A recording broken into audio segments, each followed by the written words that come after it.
And now let's take a look at using the Table Wizard. The Table Wizard can be a very quick and easy way, especially if you're experimenting or you're doing something for yourself and you don't have anybody to interview and you haven't done a lot of planning ahead of time. The Table Wizard will walk you through a lot of steps and give you a lot of prefab tools that'll make it faster. In this case, because we've done our homework, we've built a good foundation, laid out all of our objects and our data elements ahead of time, using the Table Wizard can be a little extra work, but it's still a nice way to build a table. So let's take a look. I'm going to double click, and as with all of Microsoft Office wizards, really hold your hand, step by step, moves through, tries to anticipate what you need. So here we have the objects that are going to exist in our table. And within these sample tables, you'll find similar objects that you can use to create yours. So I'm going to scroll down this list for invoices. I think the table that we'll build now will be the sales receipts table. And the objects that I have outlined in there, I can find similar objects, move them over, and if I have to, I'll rename them to make sure that my naming conventions all stay intact. So for sales receipts, the very first data element is receipt number. Invoice ID will do. Then we have date. And we need a customer ID, which we have named customer. Just move that over. Payment method. Now, one of the nice things is that you can use different sample tables to build your entire table. So I can move down to invoice details or payments. There we go. We have payment method and also payment amount, our tax rate. Doesn't seem to be any mention of taxes in their samples.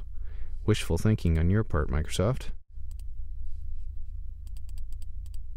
So we'll use shipping cost, which is obviously going to be a financial field, and we use that twice. That'll cover our tax rate and the tax amount. Both of them being financial, I'm going to have to rework them anyway. This is one of the drawbacks of using the wizard, is that now I have to coordinate that information on the table to match mine to keep my design intact. So we'll go up to invoice ID. We'll rename that field to receipt number.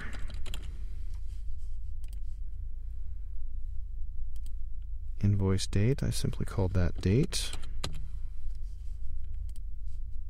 Customer ID, we simply called that customer. Payment method and payment amount are good. And our first shipping cost was intended to represent our tax rate.